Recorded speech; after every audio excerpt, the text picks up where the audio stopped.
Bonjour et bienvenue sur cet épisode de Thé ou Café, un podcast de Caméo issu d'une discussion live sur le thème Réussir sa recherche d'emploi quand on a un profil multipotentiel. Notre mission avec Caméo est de permettre aux multipotentiels de mieux comprendre leur fonctionnement et de s'épanouir avec ce profil de touche-à-tout en proposant des informations, accompagnements et outils concrets à utiliser au quotidien. Dans cet épisode, on ouvre le bal d'une série dédiée à la recherche d'emploi version multipotentielle. Parce que non, tu ne postules pas comme tout le monde et non, ton parcours en zigzag n'est pas un problème à cacher. On parle de critères pour choisir son métier et de comment poser un cadre clair sans t'enfermer. Bref, de comment retrouver un peu de clarté et de souffle dans cette période floue qu'est la recherche d'un job aligné. Je te souhaite une excellente écoute.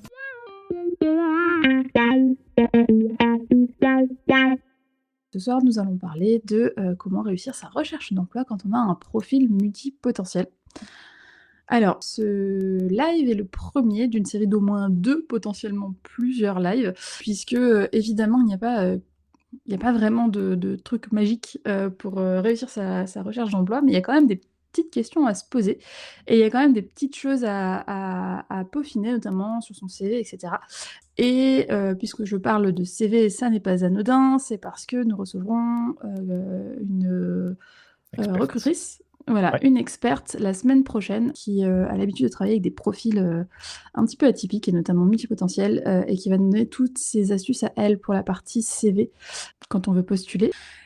Aujourd'hui, on va être un petit peu en amont de cette partie-là, puisqu'on va, discuter un petit peu, des presque des critères en fait, de réussite. Comment on fait pour, être dans les bonnes dispositions pour, se lancer dans une recherche d'emploi? Les questions qu'il faut, se poser, auxquelles il est intéressant de trouver une réponse avant de se lancer et puis, les petits trucs et astuces, que nous on a développés au fur et à mesure du temps. Et c'est de ce dont on voulait parler, ce soir puisque, c'est quelque chose qui nous tient énormément à cœur, sur, le comment se positionner dans une recherche d'emploi quand on est multipotentiel. Puisque c'est, on va dire, pas la moitié mais presque, de la clé du succès, en tout cas de trouver un poste qui répond bien à ce qu'on cherche. Alors on me dit dans l'oreillette qu'il y a des petits grésillements. Mmh. Ouais, je suis désolé Lauriane. Je pense que ça vient de ton micro. Donc peut-être le temps que tu arrives à relancer le micro, on va voir. Donc moi, en attendant, je vais effectivement aller dans le sens de ce que vous a dit Lauriane. C'est vrai que c'est un sujet qui est central, chez énormément de multipotentiels, hein. Quasiment tous les multipotentiels qui finissent chez Caméo, c'est parce qu'à la base, ils cherchent quoi faire de leur vie et qu'ils en ont marre de passer de métier en métier et de se dire: «Beh, qu'est-ce qui se passe? Est-ce que je suis instable?» En tout cas, c'est l'image qu'on me renvoie. Comment je fais finalement à, rechercher un emploi, une activité qui puisse me satisfaire dans le temps? Et qui puisse, éviter que je retombe encore une nouvelle fois dans l'ennui. Donc quand on est dans cette démarche, effectivement, on en vient à se demander, quand on a changé plusieurs fois comme ça de métier, on en vient à se demander: «Mais qu'est-ce qui cloche chez moi? Est-ce que finalement, je vais arriver à faire un choix de métier qui soit entre guillemets "correct" et qui puisse, me rendre, heureuse dans le temps?» Il y a évidemment donc des difficultés qu'on retrouve très fréquemment. Déjà quand vous avez un profil multipotentiel, eh bien vous êtes attiré par, de nombreux centres d'intérêt. Vous avez beaucoup de centres d'intérêt. Vous avez donc aussi, beaucoup de chemins qui sont possibles et qui dit, choix à faire dit, aussi, peur de se fermer les portes, de devoir faire une croix sur des chemins, potentiels et ça, c'est quelque chose qui dérange beaucoup les multipotentiels. On entend très, très souvent, hein: «Choisir, c'est renoncer», et cetera. C'est des phrases qu'on entend régulièrement et des personnes, voilà, qui souffrent de devoir, finalement, choisir et puis, cette impression d'avoir à effacer une partie d'eux, à faire une croix sur, plein de centres d'intérêt qu'ils ont. Évidemment, c'est des choses qu'on a vécues avec Lauriane, donc on sera bien placé pour pouvoir, vous partager aussi, nous, ce qu'on a vécu dans ce sens-là. Il y a aussi, la difficulté, mais tu l'as dit, hein, tu parlais du CV, même si on ne va pas l'aborder dans ce live-là, puisqu'on va l'aborder dans le live, de la semaine prochaine avec Adeline, Cossé, qui est experte en recrutement, sur le CV. Mais c'est vrai que quand on a un CV qui ressemble à une mosaïque, qui est difficile à expliquer parce que, on est passé, enfin en tout cas, on est passé du coq à l'âne, en tout cas c'est l'impression qu'on donne, eh bien, c'est difficile de réaliser son CV. Il y a aussi, le regard des recruteurs, hein. On a peur de la manière dont les recruteurs vont nous percevoir quand ils vont voir un parcours qui a été, non linéaire. Et puis, comme je l'ai dit, l'envie de trouver enfin un job qui puisse, être stimulant, pas seulement, pendant 2 mois, mais pendant un bon moment et éviter de tomber dans l'ennui une nouvelle fois. Oui, effectivement, l'idée, c'est de regarder tout ça, parce que, l'idée, on a souvent parlé, on parle souvent chez Cameo de comment atteindre ses objectifs. L'impression de jamais atteindre ses objectifs et cetera, qui arrive souvent en multipotentiel parce qu'on a plein de centres d'intérêt, qu'on passe de l'un à l'autre et cetera et qu'on a l'impression de jamais aller au bout ou de jamais atteindre ses objectifs et du coup de l'importance de définir ses objectifs pour savoir si on les a atteints ou pas. C'est un thème qui revient très souvent chez nous et en fait, bizarrement, c'est un thème que je mets énormément en lien avec ce dont on va parler ce soir. Enfin, bizarrement, je sais pas si c'est bizarre, mais en tout cas, c'est pas forcément un lien qui est évident. Parce que, pour réussir sa recherche d'emploi et réussir du coup à décrocher un nouveau job, il est hyper important de savoir exactement ce qu'on cherche.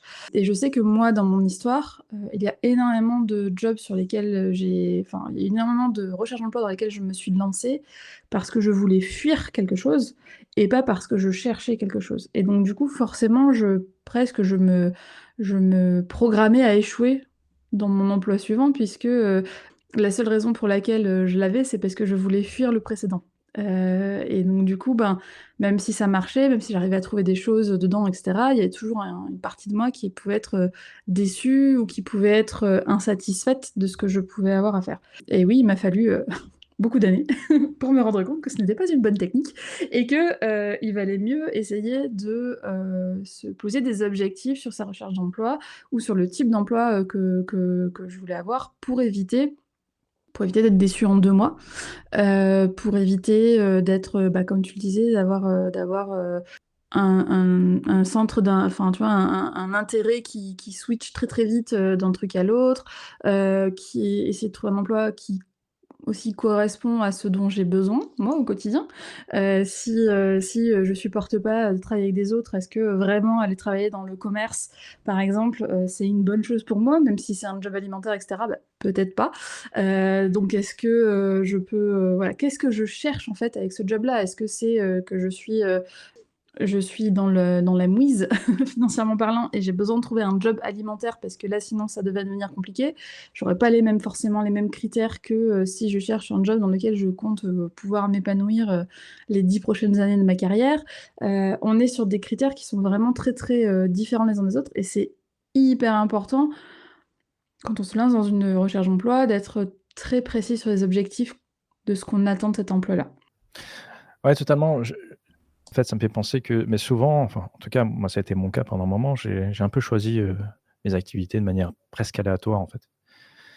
Il y a toujours des facteurs qui m'ont influencé, lorsque j'ai choisi, si tu veux, les études informatiques, c'est parce que, dans la famille, on aimait bien l'informatique.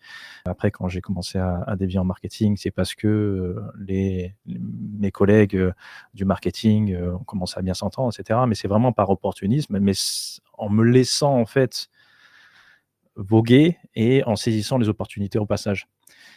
Mais il y a à aucun moment, pendant un bon moment quand même de ma vie, à aucun moment je me suis posé les questions de ce que j'avais envie.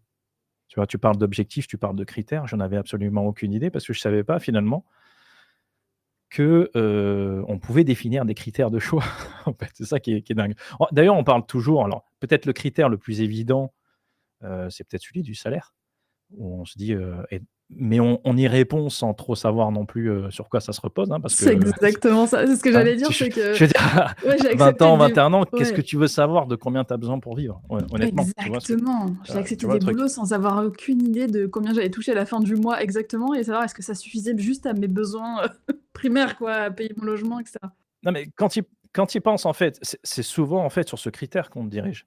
Tu vois? Quand tu vas chez, conseiller en orientation, on te dit: «Beh, là, il y a du travail, là, ça paye bien, là, il y a des opportunités» et cetera. C'est vraiment basé sur, tiens, là, il y a des salaires, ça paye bien, c'est des boulots qui ont une bonne rémunération, heu, des possibilités d'évolution, mais ça reste vraiment des critères qui sont basés sur la réussite financière ou du statut, en fait.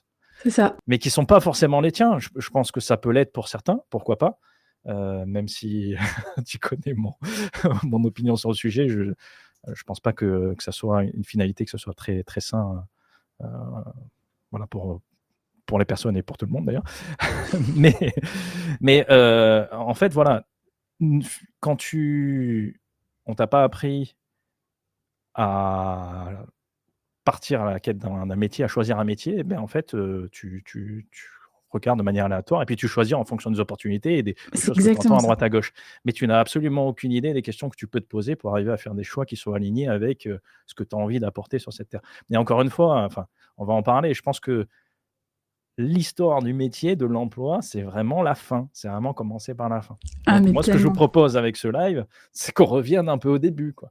Au début qui sont nous, qui on est. Alors, sachant, encore une fois, qu'on a fait la même chose, Julien et moi. C'est-à-dire qu'on a commencé par la fin, à savoir, enfin moi et ça m'arrive encore, imaginez-vous, ça m'arrive encore de le faire des fois, de regarder des pages de job d'emploi et de dire ah ça allez je pourrais postuler, ah, ça allez je pourrais postuler, ça allez je pourrais postuler, avec des trucs qui n'ont absolument rien à voir les uns avec les autres. C'est-à-dire que il faudrait que je ponde 5 CV différents pour les 5 boulots que j'ai parce qu'il n'y en a aucun qui est exactement qui est dans le même milieu, qui est dans la même industrie, qui est dans qui fait appel aux mêmes choses. Il peut y avoir autant de la formatrice que de la de la gestion de projet que de l'ingénierie pédagogique. Enfin, c'est des trucs qui n'ont absolument rien à voir les uns avec les autres, sauf pour moi. Parce que pour moi, bah, j'ai eu déjà toutes ces casquettes, donc je me dis c'est ok, on peut y aller. Et je crois que c'est la première chose, une des premières choses quand on se l'est dit avec Julien, on a dit mais c'est tellement ça qu'il faut absolument faire comprendre à tout le monde, c'est faire comprendre aux multipotentiels que ce n'est pas parce qu'on peut faire quelque chose qu'on a envie de le faire. Et déjà changer son regard sur sa recherche d'emploi de est-ce que je peux le faire et je postule et est-ce que j'ai vraiment envie de faire ça? Est-ce que vraiment travailler dans ce domaine-là? Est-ce que vraiment travailler avec ces critères-là? Est-ce que vraiment travailler à cet endroit-là avec ces gens-là pour faire telle chose? Est-ce que c'est vraiment quelque chose que j'ai envie de faire? Et de dissocier le c'est parce que je peux le faire que. Enfin, dissocier le je peux et le je veux. Et se concentrer sur le je veux parce que quand on est multipotentiel, on sait apprendre. C'est pas un problème. On va arriver à le faire. Mais est-ce qu'on a vraiment envie de le faire? Est-ce que ce qui nous intéresse dans ce truc-là, c'est juste la partie d'apprentissage, ça va nous permettre de développer de nouvelles compétences, le temps de se retrouver dans le poste et de le prendre en main? Ou est-ce que cette partie d'apprentissage, c'est juste le début du truc qui est amusant dans ce boulot-là? Le début du truc qui nous fait tilter. Et c'est ça qu'il faut arriver à faire déjà, parce que un nouveau poste ou un nouveau job dans lequel on va avoir plein de trucs à apprendre, forcément, on va s'éclater. On a des multipotentiels, on adore apprendre, on va s'éclater. Les 6 premiers mois, ils sont pliés d'entrée. Mais qu'est-ce qui se passe après les 6 premiers mois? Et Ouais, c'est ça qui est totalement. intéressant. Ouais. En fait, cette période de découverte, quand tu découvres un nouveau projet, de nouveaux collègues, une nouvelle boîte, c'est clair que, pour un multipotentiel, je veux dire, tu es en plein apprentissage, tu es en pleine découverte, donc c'est forcément, ça va te satisfaire, quoi. Le problème, c'est l'étape d'après, en fait. Quand tu arrives à: «OK, je vois où ça mène» et je suis dans une monotonie, en fait, où je vois que j'évolue plus, que j'apprends plus rien, que les besoins que j'ai peut-être en transmission, en mouvement, en impact et cetera, ne sont pas du tout assouvis. Et la troisième étape à ce moment-là, c'est, l'ennui total. Sabine, dans les commentaires, hein, merci pour ton témoignage, elle dit, «Hello, ça me parle totalement. Je suis très souvent déçu et je m'ennuie très vite. Du coup, je passe d'un emploi à un autre avec des phases de transition où je suis dans le flou». C'est clair que ces phases, en fait, ce qui est difficile, c'est de se retrouver à chaque fois dans ces phases de transition.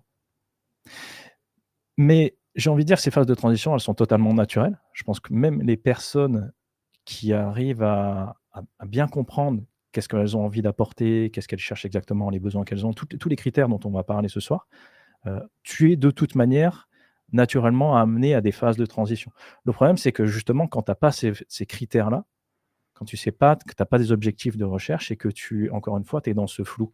C'est vrai qu'on vient souvent nous dire, nous voir en disant: «Je suis dans le brouillard, en fait, je suis dans le flou, je sais absolument pas quoi faire comme choix». Et là, on prépare une vidéo pour la chaîne YouTube où je dois justement, j'ai raconté, cette période avant la découverte de multipotentialité, de travailler, toutes ces choses-là, et j'étais vraiment dans cette période de flou, en fait. Là, je voyais absolument pas qu'est-ce que je pouvais faire parce que j'avais essayé plein de choses et que je me voyais une nouvelle fois repartir dans ce schéma de passion puis d'ennui. Mais là, il était temps pour moi, enfin j'avais envie, ressentais que j'avais envie de faire quelque chose qui soit significatif, de travailler sur un projet significatif et je savais pas du tout comment m'y prendre.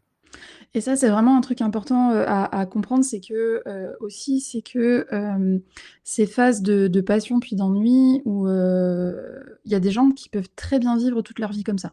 Ça ne leur pose absolument aucun problème parce que c'est leur mode de fonctionnement et c'est à fond, sur leur façon de fonctionner et toute leur vie est organisée autour de ça.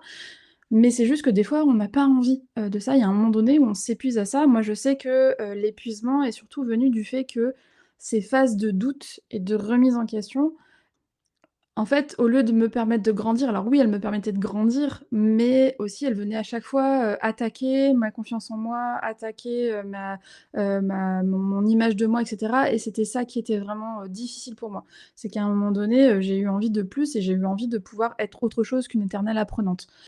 Même si j'en suis très, très fière, mais ça c'est devenu quelque chose qui est important pour moi. Donc déjà, Sabine, par rapport à ce que tu dis, que tu étais déçue et cetera et que tu alternes, et que tu as ces phases de transition où avec lesquelles tu es dans le flou, la question c'est déjà de savoir est-ce que ça te va ce genre de fonctionnement, de transition et cetera? Sans dire que c'est, confortable, hein. C'est les périodes de flou et de transition, c'est toujours inconfortable. Mais est-ce que c'est inconfortable au point où tu en as marre et tu as envie, de changer? Dans ce cas-là, effectivement, ce qu'on peut dire ce soir peut t'intéresser parce qu'on va essayer de partager des bouts de stratégie, des choses auxquelles penser et auxquelles nous on les stratégies qu'on donne aux personnes qu'on accompagne pour arriver à mieux penser la recherche d'emploi. Ou est-ce que en fait ça te va et ta vie s'est construite autour de ça et pour certaines personnes, ces périodes de flou, de transition, ne posent pas de problème parce que ça permet, d'avoir de la créativité qui se développe sur autre chose, de tester des choses et cetera et après repartir sur un cycle, d'emploi et en sachant très bien et en acceptant que ça va durer quelques mois, qu'après ils s'ennuieront, mais qu'on repartira sur un cycle comme ça. Donc vraiment et il y a vraiment aucun jugement dans ce que je dis là, c'est vraiment très, très personnel comme fonctionnement donc voilà. Il y a alors, il y a également un commentaire, une question de Marjorie qui dit: «Est-ce qu'il ne faudrait pas chercher des employeurs qui permettent d'évoluer et de changer de poste pour éviter l'ennui et continuer à apprendre?» Alors, moi j'ai une réponse là-dessus. Vas-y. Alors, évidemment que, c'est plus facile avec un employeur qui comprend et qui a envie d'aider les gens à se développer et à les mettre là où il faut. Le problème, c'est que si on ne sait pas où est-ce qu'on a envie de se développer? Où est-ce qu'on a envie de changer de poste? En fait, même un employeur le plus flexible possible et qui accepte notre rythme d'apprentissage peut-être plus rapide et notre envie de faire des choses et cetera plus rapide, il a quand même besoin de savoir qu'il y a un sens. C'est-à-dire qu'il ne peut pas juste nous procurer, 6 mois d'apprentissage pour être bien dans un poste et puis après on a envie de changer parce qu'on a envie de changer. D'où c'est pas satisfaisant parce que du coup, on reste dans cette boucle de je sais pas ce que je veux faire après, mais «Ah tiens, la lumière est allumée là et je vais y aller» et sauf qu'au bout d'un moment, bah, il y a cette insatisfaction qui se crée et pour l'employeur, il n'a aucun intérêt à avoir ça. Par contre, effectivement, avoir un employeur qui est flexible pour dire: «Ah tiens, toi, je t'ai embauché à ce poste-là, mais en fait, je vois que tu peux évoluer, tu peux amener des choses et du coup, on va trouver un truc où je peux vraiment utiliser tes compétences». Mais pour ça, il faut les connaître, en fait. Il faut connaître qu'est-ce qui fait votre particularité à vous pour pouvoir le proposer. Soit le proposer, soit que ça puisse être visible et malheureusement, on peut pas toujours compter, sur une sorte de Pygmalion, qui serait dans une entreprise, un manager ou un responsable d'une entreprise qui, arriverait à voir, sous, le la pierre brute, que chaque multipotentiel est, le diamant qui se cache à l'intérieur. On peut pas compter sur ça. On peut pas compter sur ça, même si ça aide et que, on a, je pense, été beaucoup à avoir, ce regard bienveillant posé sur nous, à certains moments qui nous a permis peut-être de penser qu'on était autre chose que, quelqu'un qui était raté ou enfin pas raté, mais qui n'arriverait pas à évoluer ou qui, resterait, voilà. Mais, on peut pas compter sur juste, un employeur qui serait, OK avec nous de changer de poste tous les 6 mois, juste parce qu'on a envie. Ouais.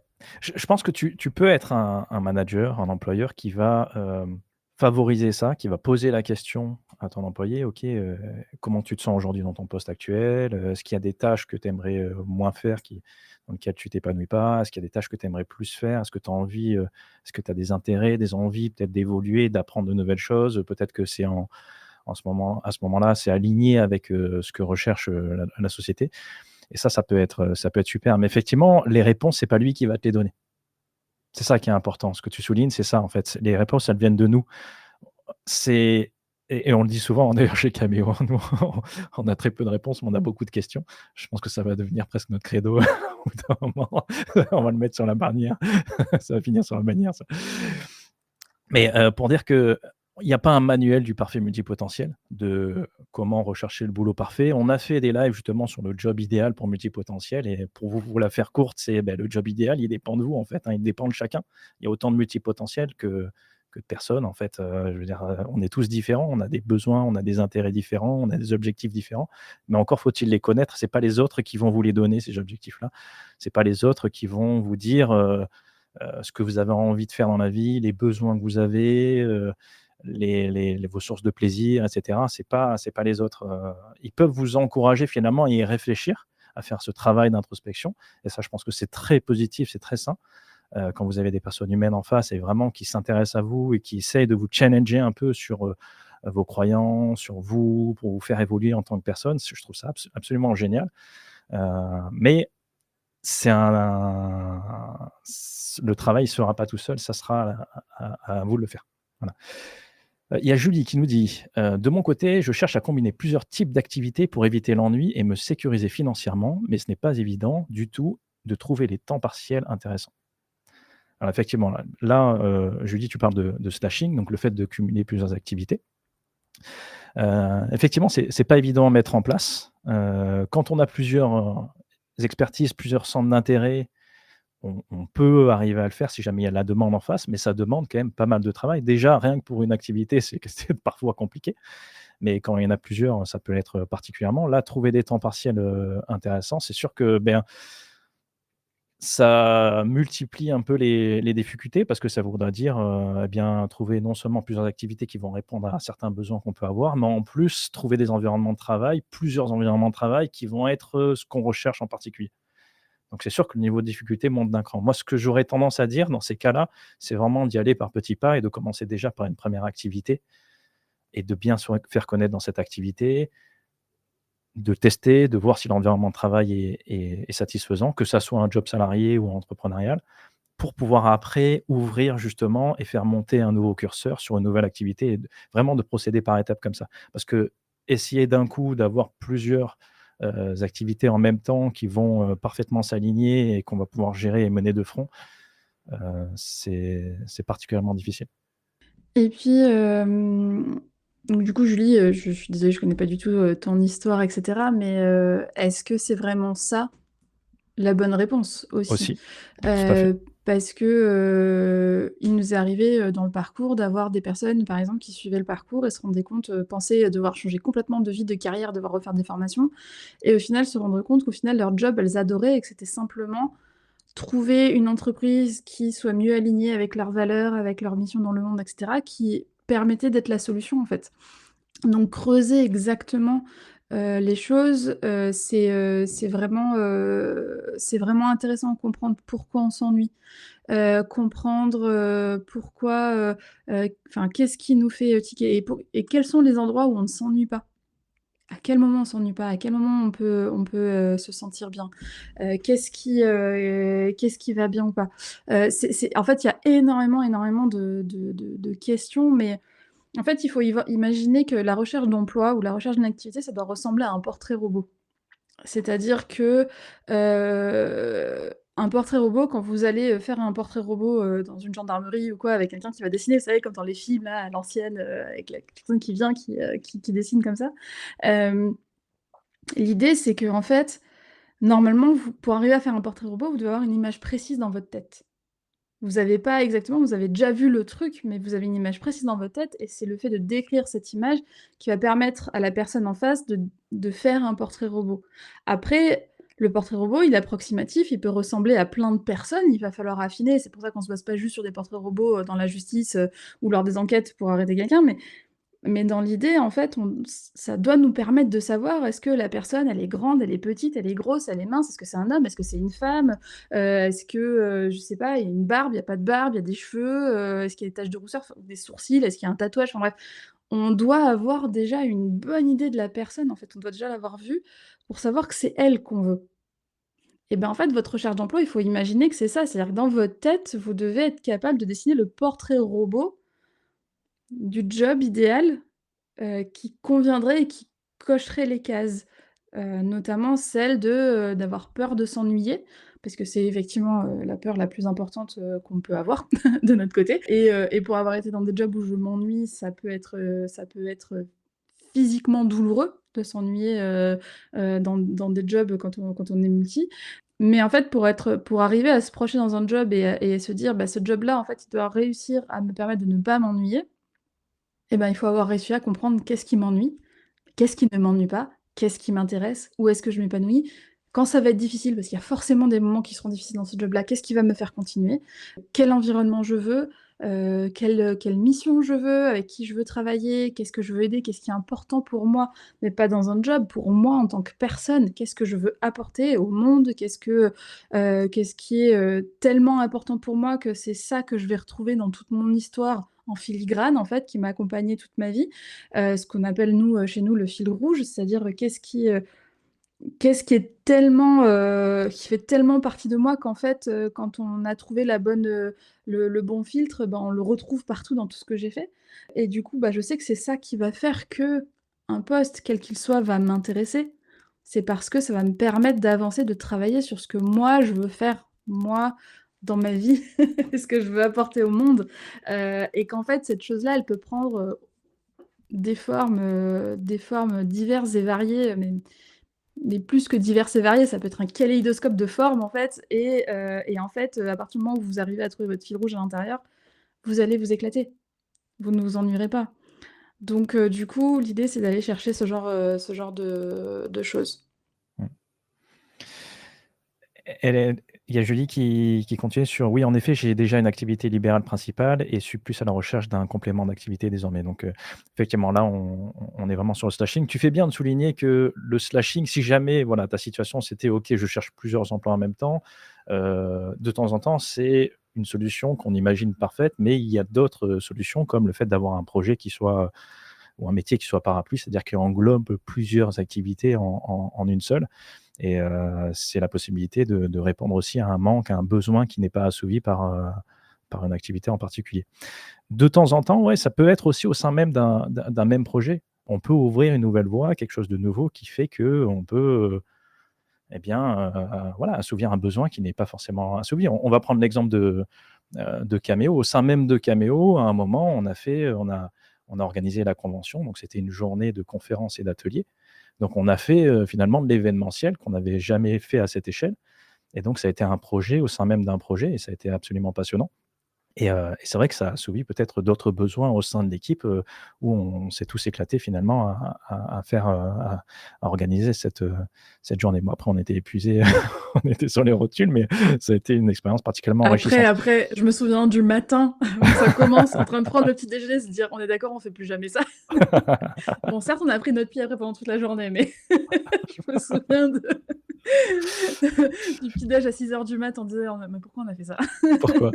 Et maintenant aujourd'hui on nous le redemande, purée, mais pourquoi?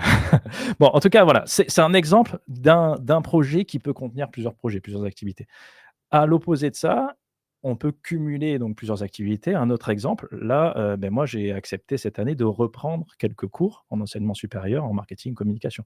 Parce que finalement, mon besoin de transmission chez la jeune génération, donc c'est assez précis, c'est-à-dire que vraiment il y a une transmission au sein même de Cameo, rien que le fait qu'on fasse des lives, qu'on crée du contenu et cetera, qui est importante pour moi, d'apporter, mais qui n'est pas suffisante parce que j'ai aussi envie d'aller, au contact des personnes, des jeunes générations qui, de temps en temps aussi, se cherchent et ont envie, eh bien, de trouver leur réponse. Et la réponse que j'ai trouvée à ça, eh bien, c'est le slashing, c'est-à-dire le fait d'aller donner des cours dans une école, en marketing communication. Mais pour moi, c'était important que de retrouver finalement, une réponse à mes critères, c'est-à-dire le fait de pouvoir être extérieur à cette entreprise, j'ai envie de dire, enfin, notre centre de formation. C'est-à-dire que je ne fais pas partie de l'équipe, je suis juste un intervenant et puis je donne mon cours, je transmets ce que j'ai à transmettre et puis après je peux repartir. Et pour moi, c'était exactement ce que je recherchais parce que derrière, ça me permet de pouvoir gérer mon temps et de continuer évidemment, sur le projet Cameo pour le faire grandir. Ouais, donc il y a plusieurs solutions. Peut-être que demain, ça prendra une autre forme, allez savoir, mais c'est important de se poser des questions et de savoir réellement qu'est-ce qu'on cherche. Là, c'est vrai que tu t'es posé des questions, Julie, sur le fait que, OK, il y a cette question financière, qui vient. Donc, le complément que tu recherches, c'est il y a, quand même, tu as besoin d'avoir, une rétribution financière. Donc, autant la calculer, hein. Qu'est-ce qu'il te faut sur ça? Peut-être que tu as déjà fait l'exercice, c'est très bien. D'ailleurs, si c'est pas le cas, beh, je te renvoie au précédent live qu'on a fait sur, le rapport à l'argent et on y parle de quelques exercices pour calculer, ses besoins financiers. Mais il y a aussi éviter l'ennui. Et c'est là où justement où la question peut se poser sur si l'activité actuelle amène aujourd'hui à un ennui. Est-ce que le but c'est d'amener une nouvelle activité pour s'épanouir, mais conserver cette activité qui est ennuyeuse? Je ne sais pas, hein, peut-être que c'est pas le cas, peut-être que j'ai mal compris, mais bon voilà, il y a des questions, les questions sont là et méritent d'être posées. Et si je peux rajouter aussi, Julie, se poser la question, tu disais que enfin, tu nous dis après dans un autre commentaire que ton activité principale est en fait une activité libérale, ce qui veut dire que normalement tu as la possibilité, alors je dis pas en une fois et cetera, mais en tout cas tu as la possibilité peut-être, de faire des modifications toi-même sur ton activité en fonction de comment tu exerces et peut-être que c'est là aussi à creuser la notion de l'ennui. Alors ça enlève pas la partie, financière, stabilisation financière, mais la partie ennui. Qu'est-ce qui fait que tu t'ennuies à l'heure actuelle en libéral et qu'est-ce qui pourrait faire que tu ne t'ennuies pas? Est-ce qu'il y a dans ton activité des clients ou des patients avec qui, tu ne t'ennuies pas, des cas dans lesquels tu ne t'ennuies pas? Et du coup, est-ce que tu pourrais pas essayer de te spécialiser là-dedans, ou en tout cas d'essayer d'accueillir plus de personnes, dans ce cadre-là pour garder cette motivation. Encore une fois, on n'a pas toujours l'idée enfin, moi je sais qu'il m'a fallu longtemps pour me rendre compte, et c'est pour ça que je le partage là, c'est qu'on n'a pas toujours besoin de faire des changements massifs comme changer d'un job complet, pour arriver à trouver ce qu'on veut. Et croyez-moi, je suis bien placée pour le savoir parce que j'ai même changé de pays pour essayer de d'avoir des trucs qui m'intéressaient. Et en fait, le truc c'est que quand on sait pas ce qui, quand on sait pas ce qui nous motive, quand on sait pas ce qui nous drive, j'aime bien ce côté, ce mot en anglais, espèce de moteur interne qui nous pousse en avant et qui fait qu'on n'arrive pas à se contenter, d'un job alimentaire ou se contenter, de ce que tout le monde nous dit: «Bah, c'est bien, va reste sur ça».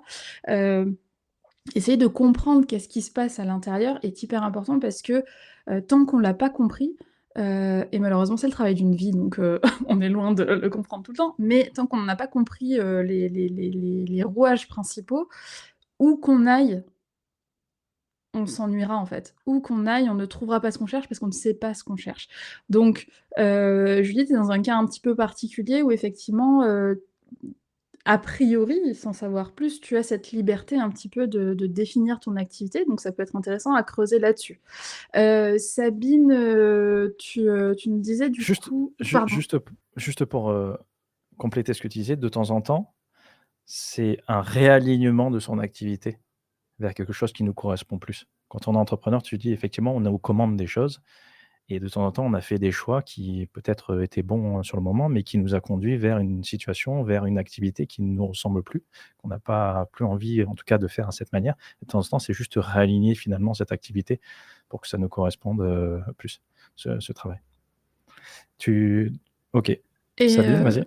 oui, pour Sabine, donc Sabine nous expliquait, que du coup, elle, s'ennuyait très vite et cetera. On en a déjà parlé un petit peu, précédemment et elle nous expliquait que, ça ne lui convenait pas, de ces allers-retours.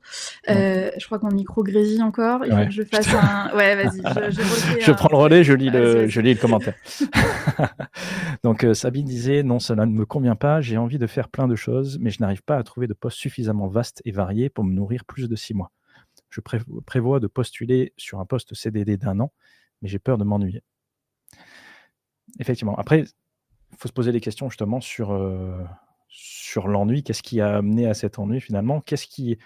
Les différentes expériences que tu as eues jusqu'à présent, qu'est-ce que ça a pu te donner comme information sur la place que tu prends, ce que tu recherches exactement comme activité et ce qui pourra justement t'épanouir, un petit peu plus longtemps.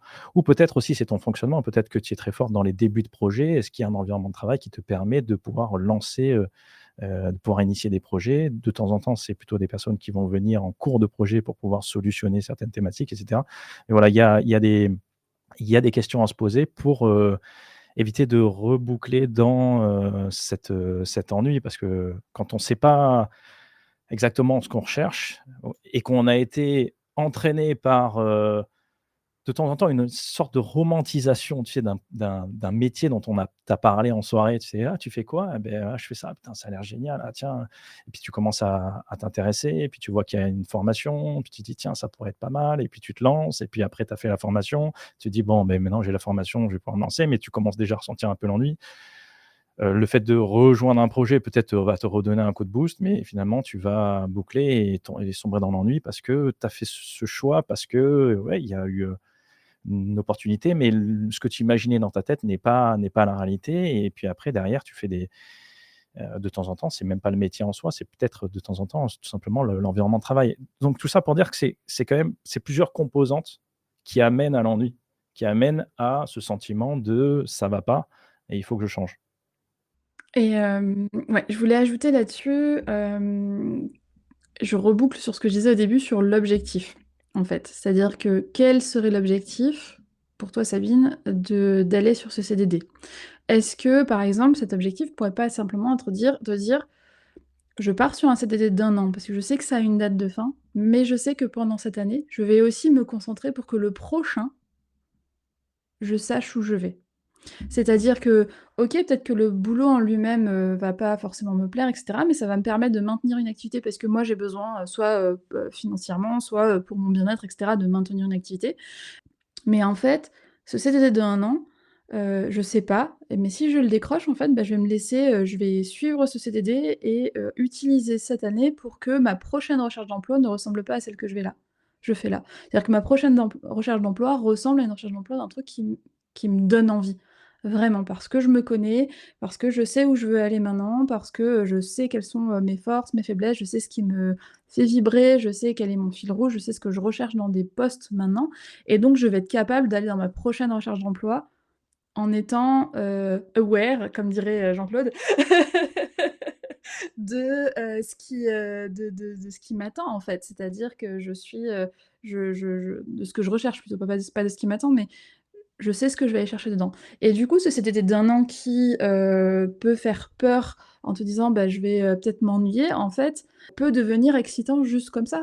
Parce qu'en fait, il est pas associé à, «Est-ce que je vais pas m'ennuyer, au bout de 6 mois?» mais à, en fait, ça va m'aider à faire le décompte de ma propre progression personnelle, professionnelle. C'est-à-dire, je ne vais pas forcément investir dans ce truc-là, mais par contre, cette année-là, de cette date-là à cette date-là, parce que c'est mon CDD, et ben, je sais que c'est un temps où je vais pas investir mon job. Je sais que c'est 1 an et cetera, donc je vais pas l'investir outre mesure en me disant que c'est le job de ma vie et cetera, mais je le prends comme une expérience.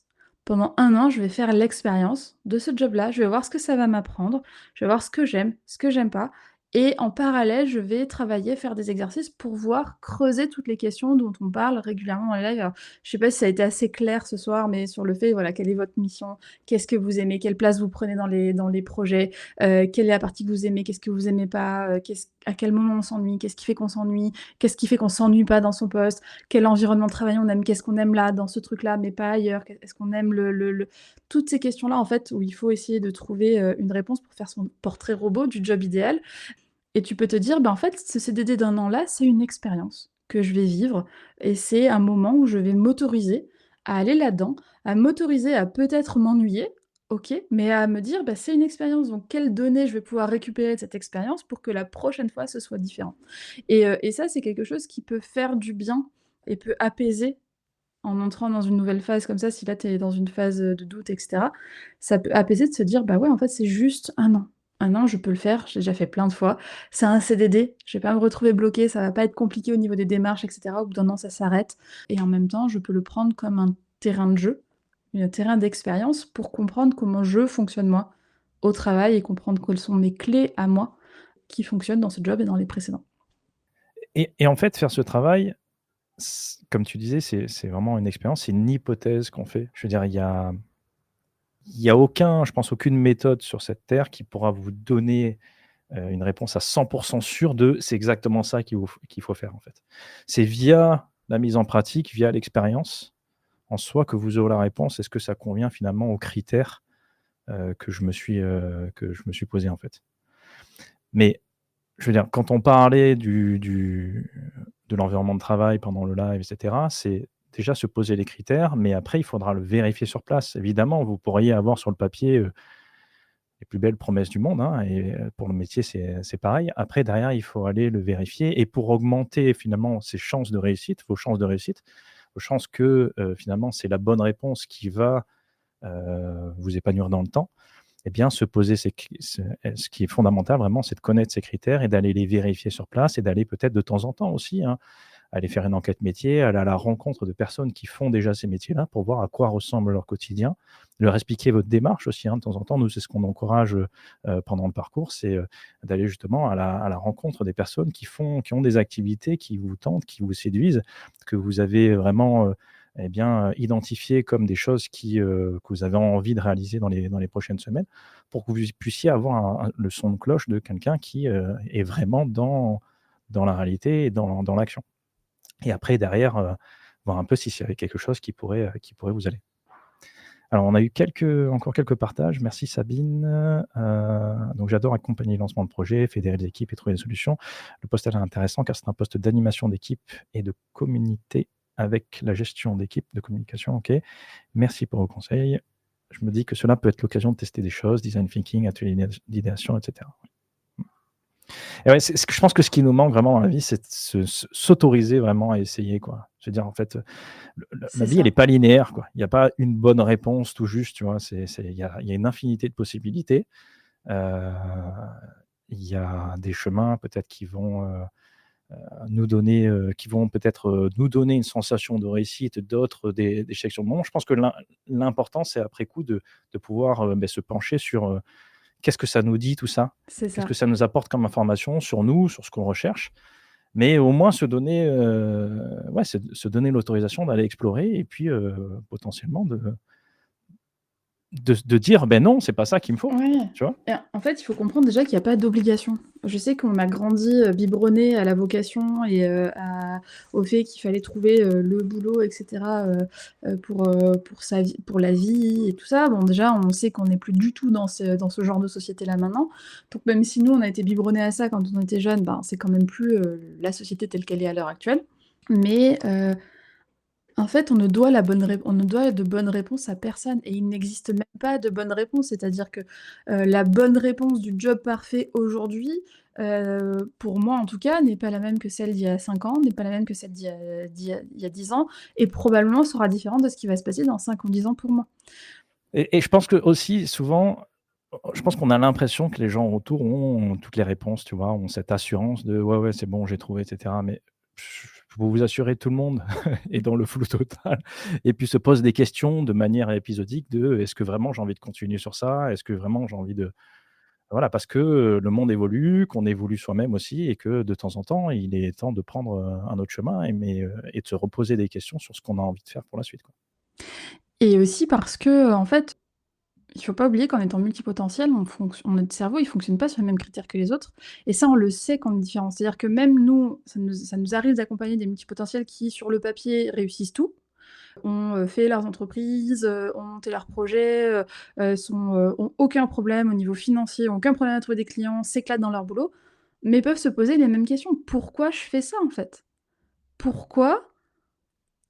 Qu'est-ce qu'est-ce qui fait que je fais ça? Parce que je vois bien que c'est pas ça. C'est pas le statut, c'est pas l'argent, c'est pas ça et puis je veux faire autre chose, mais qu'est-ce que je vais trouver? Parce que je vais avoir encore cette impression, pas forcément de m'ennuyer, mais j'ai envie de compléter, j'ai envie d'avancer sur mon chemin personnel et ben, je sais pas où je veux aller, ou je comprends pas comment j'ai fonctionné pour arriver jusque-là et m'assurer que, ce que j'aime faire, mais que je laisse un peu derrière moi, enfin, où je m'apprête à évoluer et je sais pas ce que je vais trouver parce que je sais pas comment j'ai réussi à ce moment-là de ma vie à trouver un peu la recette, «magique», entre guillemets et donc nous, c'est-à-dire que c'est pas le fait d'avoir réussi ou pas, entre guillemets, hein, la réussite, puisqu'elle est très, très personnelle, mais c'est pas le fait d'avoir réussi professionnellement ou pas qui fait qu'on va arrêter de se poser ces questions. On est multipotentiel, on va se poser des questions. Mmh. Déjà, faut être à C'est l'aise clair. avec faut être à l'aise avec Je le concept. je pense que c'est ça, tu fais bien de le rappeler. C'est Voilà, on aime bien se remettre en question, hein, on va pas se voilà. le cacher, hein, on est Bah, d'accord, c'est hein, tous ceux ça qui nous notre entendent. force. C'est ça notre Mais c'est force. ça qui nous permet d'évoluer, en fait. C'est une C'est ça. capacité naturelle qui permet à l'homme d'évoluer, quoi, à l'être humain d'évoluer. Donc, elle est hyper importante, en fait, cette capacité. Le problème, c'est quand c'est à outrance et qu'on remet tout en question et qu'on doute de tout. Mais à la base, pouvoir se poser les questions vraiment, et se dire: «OK, pourquoi je fais ça? Est-ce que j'ai envie de continuer à ça? Et est-ce qu'il y a de la cohérence par rapport à tout ce que j'ai fait jusqu'à présent et ce que je m'apprête à faire?» Parce que tu fais bien de le souligner, c'est vrai qu'on a accompagné des personnes de l'extérieur, on peut vraiment penser: «Ouais, elles sont clairement en réussite, quoi».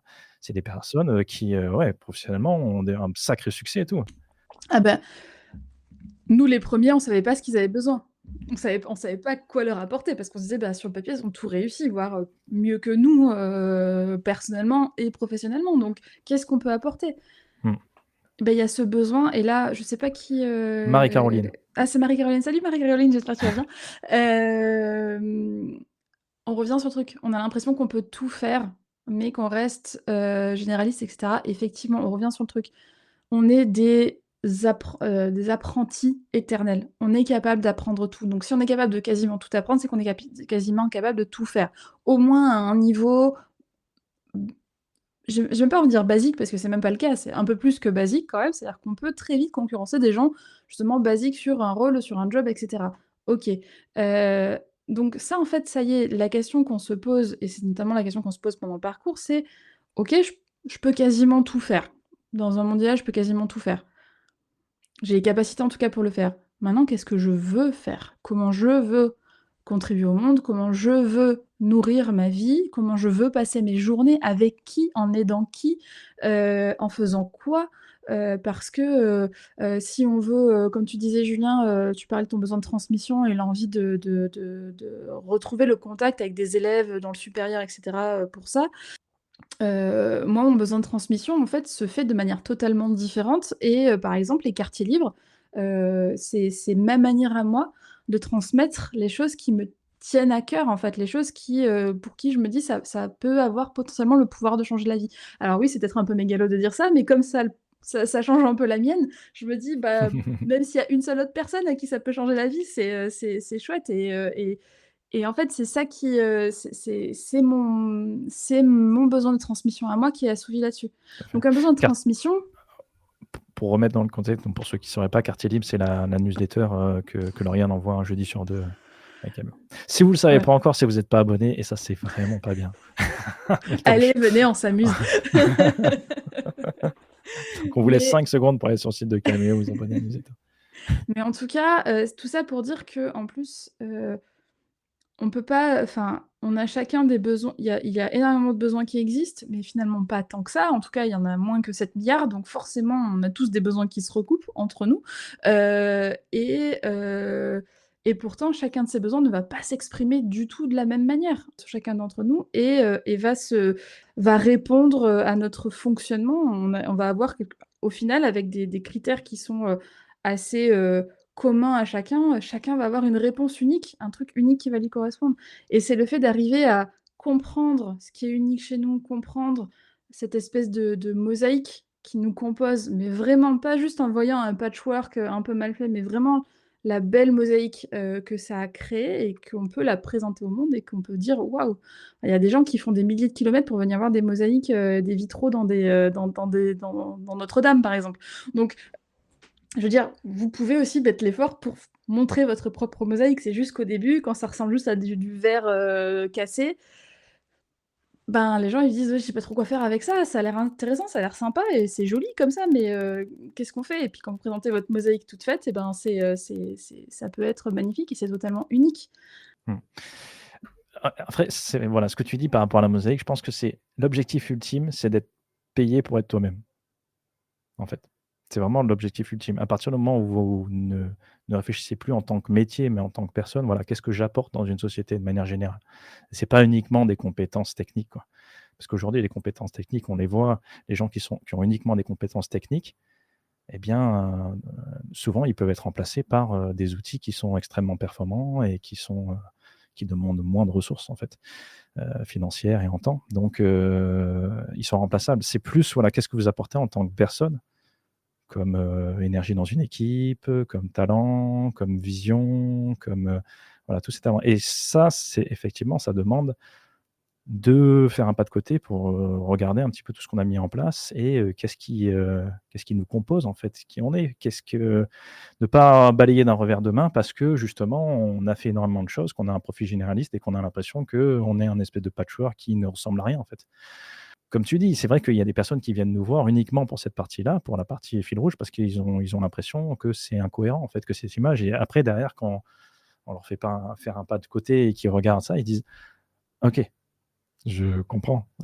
C'est vachement plus clair, en fait et c'était là devant mon nez, en fait, mais je le voyais pas parce que pour moi, c'était une évidence. Parce que souvent, hein, on nous a fait souvent ce retour aussi dans le parcours. C'était une évidence, mais je C'est le ça, voyais pas, en fait et mais parce qu'en même temps, on peut pas être, à l'intérieur de la bouteille et regarder l'étiquette.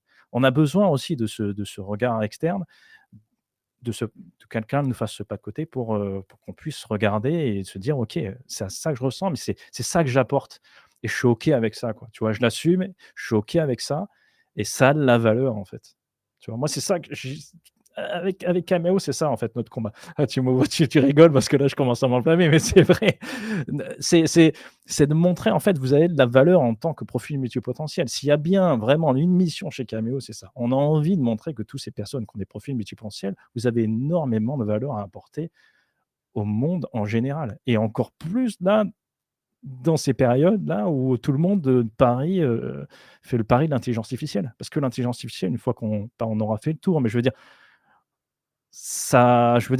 une fois que tout le monde sera transformé en robot, il restera plus que les humains qui vont faire la différence. Donc ne c'est perdez pas, ça. n'enlevez pas ce côté humain qui vous caractérise, cette, curiosité, cette votre capacité à faire des liens, à des liens entre les domaines, entre les gens et cetera. Des choses que un robot n'est pas capable de faire. Donc ce serait vraiment dommage. C'est ça et moi, ce que je voudrais rajouter, c'est, là, on a parlé un petit peu de fil rouge parce qu'effectivement, c'est peut-être, le truc le plus important, qu'on peut trouver ou le cadeau le plus beau cadeau qu'on puisse se faire en tant que multipotentiel. Je voulais juste rebondir sur ce que tu disais, sur, «C'est évident, je l'avais sous mes yeux». Ce qu'il faut comprendre, c'est que, des fois, on voit dans les trucs de développement personnel, le «Qu'est-ce que je veux apporter au monde?» ou «Qu'est-ce que je visualise pour le monde?» et cetera. En fait, ce qu'il faut se rendre compte, c'est qu'en tant que multipotentiel, en fait, ce qu'on fait, en fait, c'est déjà en nous, on l'a déjà fait tout au long de notre vie. C'est tous les trucs sur lesquels on s'est éclaté, tous les trucs où on s'est amusé et cetera. Même si on s'est ennuyé après au bout de 6 mois, 1 an, il y a forcément des trucs qu'on a vécu où on s'est éclaté, où c'était au top et où on aurait aimé être à cet endroit-là, on aurait aimé le dupliquer pour qu'il dure dans le temps. Bah, ces moments-là, en général, ces moments où on prend notre pied vraiment au niveau professionnel, associatif, bénévole, personnel et cetera. En fait, c'est ça les petits cailloux que notre cerveau essaie de nous dire: «Mais en fait, c'est ça, fais ça». C'est ça, mais sauf que ça, il faut arriver à le démêler, il faut arriver à comprendre qu'est-ce que ça veut dire et qu'est-ce que ces indices veulent dire sur nous et comment on le présente au monde après pour sa recherche d'emploi. Comment on le met en forme dans son CV pour raconter son histoire. Comment on le met en forme pour un entretien, pour, montrer à voir au recruteur le joli vitrail et pas juste les morceaux de verre colorés, qu'on a. En se disant que c'est à lui de faire le travail. Non, on peut pas se permettre de faire ça. Il faut qu'on lui montre vraiment l'image de ce que ça peut donner quand tout est en forme et quand tout fonctionne bien. Et donc du coup, heu, vraiment le meilleur cadeau que vous voulez vous faire si vous êtes en recherche d'emploi à l'heure actuelle et que vous avez un petit peu peur de ça, c'est premièrement, de vous donner droit à l'échec. C'est pas grave si ça le prochain poste, ce sera pas la réponse ultime que vous cherchez à votre ennui. Pas hésiter à prendre les choses comme ça comme des expériences, se laisser le temps de tester les choses et prendre ce temps-là pour, chercher qu'est-ce qui fonctionne chez vous? Qu'est-ce qui vous plaît? Et est-ce qu'il y a des choses que vous pouvez faire aujourd'hui dans ce que vous avez déjà aujourd'hui? Est-ce que vous pouvez changer des choses? Est-ce que vous avez cette liberté-là pour trouver votre bonheur déjà dans ce que vous avez déjà? Et sinon, se concentrer, se poser les bonnes questions pour savoir que ce qu'on va choisir prochainement, on a un portrait robot assez fidèle pour pouvoir le reconnaître quand on va le voir. Et pas devoir attendre d'être 6 mois dans un poste pour se dire: «Ah bah non, en fait, c'était pas ça». Non, on doit avoir un portrait robot suffisamment fidèle pour se dire: «Si je le choisis, c'est que il ressemble suffisamment pour que ce soit le bon». Oh, c'était une belle conclusion. Ouais, exactement, c'est exactement ce que j'allais te dire. Je pense que ça sert à rien de rajouter, tout a été dit. Si, voilà, vous avez, la team replay, hein, on vous voit, hein, on sait que vous regardez ça en replay, si vous avez des questions, si vous avez des remarques, des commentaires, n'hésitez pas à les faire, hein. Vous savez qu'on les lit à chaque fois et qu'on y répond à chaque fois. On se fait toujours un plaisir de pouvoir, ouais, répondre à tous vos commentaires. Merci infiniment, vraiment ouais, pour vos retours et vos suggestions de sujets, et cetera. Et puis à toutes les personnes qui étaient présentes ce soir pour nous partager, leurs questionnements, leur vécu, et cetera. C'est vraiment, c'est pour ça qu'on fait ça, hein, c'est pas pour faire ça dans notre coin. Parce que nous, des discussions avec Lauriane, on en a tout le temps. Donc c'est pas pour rien qu'on se met en live, c'est pour pouvoir vraiment, bien partager avec vous. Donc merci infiniment. N'hésitez pas à rejoindre la communauté aussi, pour, eh bien, être en contact avec d'autres, personnes au profil multipotentiel, pour pouvoir échanger, vous rendre compte aussi que vous n'êtes pas tout seul avec ces questionnements, avec ces défis, hein, et que même des personnes qui ont, trouvé des réponses à un instant T, sont amenées à se reposer des questions à un instant T plus un. Donc, voilà, n'hésitez pas à venir, échanger avec eux. Ça, vous pouvez le faire, directement sur le site de Cameo, donc kmeo.fr/communauté. Mardi prochain, nouveau live.